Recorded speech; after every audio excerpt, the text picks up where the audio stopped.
Well, it was a big week in Parliament.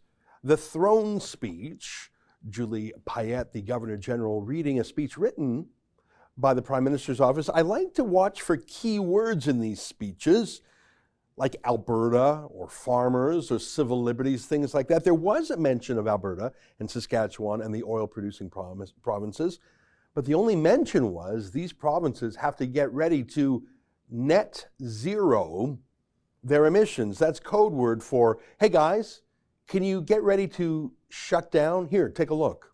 Canada cannot reach net zero without the know-how of the energy sector and the innovative ideas of all Canadians, including people in places like British Columbia, Alberta, Saskatchewan, and Newfoundland and Labrador.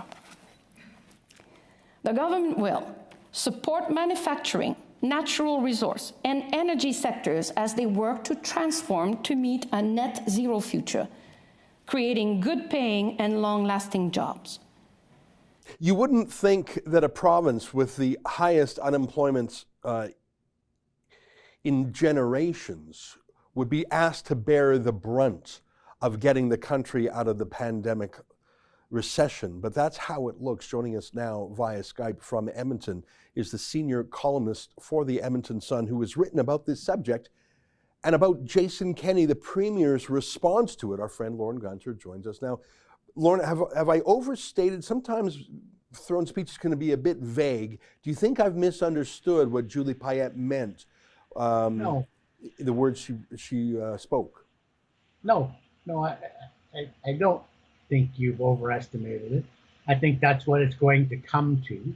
I think what the Liberals are doing is hoping very much that the obstacles they've thrown up to oil and gas in the tanker ban, the new regime for approving pipelines and oil sands projects, and other energy related initiatives, all of that is going to continue to stymie development of the energy sector in Canada. So much so that they won't have to declare it closed. It will just close on its own. I think we've already missed, well, the one estimate I saw today was 150 billion in extra investment, mostly overseas investment, in oil and gas, primarily in Alberta.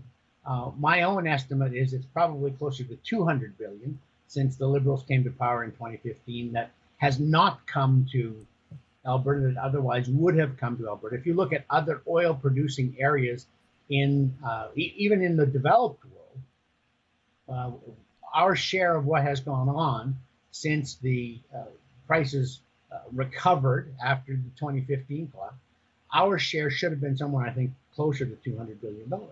So this is a government that has done everything it possibly could to stymie oil and gas development. The one thing that it's done in favor of oil and gas would be to continue to press through the Trans Mountain pipeline. But I think they did that purely for political reasons. They had to be seen to be somewhat in favor of economic development. And Trans Mountain seemed the easiest thing for them to grab onto to prove they had some economic development interests at heart. And so that's what they've done. But almost everything else, they have tried everything they can, very successfully, getting rid of the Energy East pipeline, getting rid of the Northern Gateway pipeline, going so hard on the Teck Resources Frontier oil sands mine that Teck Resources, after 10 years and $1 billion in development costs, threw up their hands and said, you don't want this. You're not going to let us have the permits.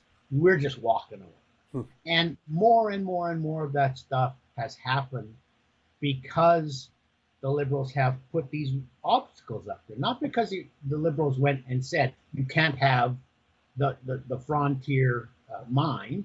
They just made it so difficult that the company finally thought, it's just not worth it. And that's the sort of thing that they're doing when they're talking about net zero. They could mandate that. They could dictate that there will be net zero. They could put hard legal definitions on or limits on how much oil and gas development there could be, but they're not doing. They're the liberal.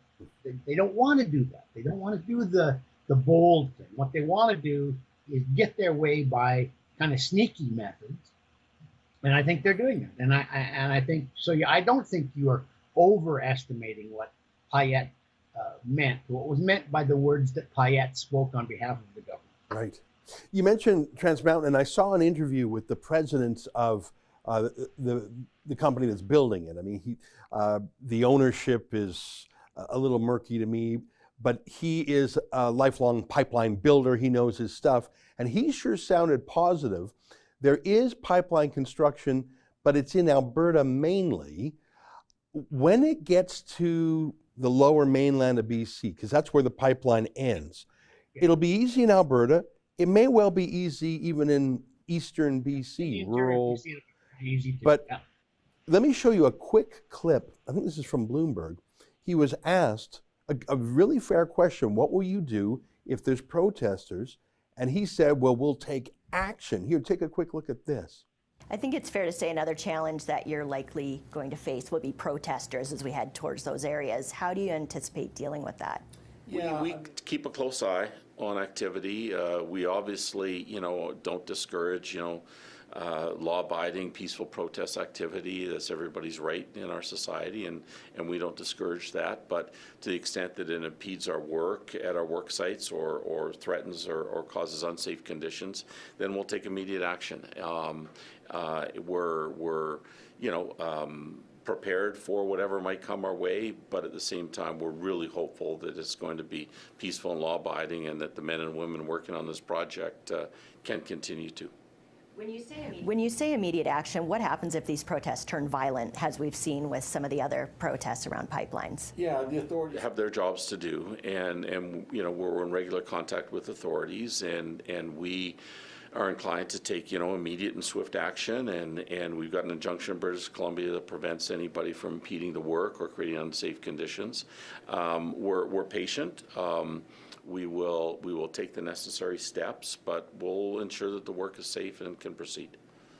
I like his attitude, but I don't think a company can take action other than running to court. And even with a court order, he can put that on a stack of 10 other court orders if the RCMP won't enforce it.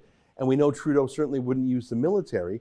Here's my question for you. Do you think Justin Trudeau really will clear the way of his environmentalist allies like Sephora Berman and all those groups that helped get him elected in BC? Do you think he will really clear the path for that pipeliner to get all the way down to Burnaby, BC? I don't. I'm not entirely sure he won't, but I'm pretty sure he won't. I mean, right now, as you said, most of the construction's in Alberta. Some of the construction is in the interior BC. I went past it about 2 weeks ago, and it was nice to see. But it's in a place where it's hard to get kombucha and fair trade pour over coffee. So, the environmentalists are not there. Oh my goodness, do you think in McClure, BC, we could get a fine kombucha? Well, I don't think so. Well, let's not go up there and protest. And oat milk. Sort of Oat milk, that's the new thing. That's an excerpt from my daily show, The Ezra Levant Show. Every day I do a monologue on the news of the day, then I interview an interesting guest, and then I read my hate mail. You gotta subscribe. Go to rebelnews.com.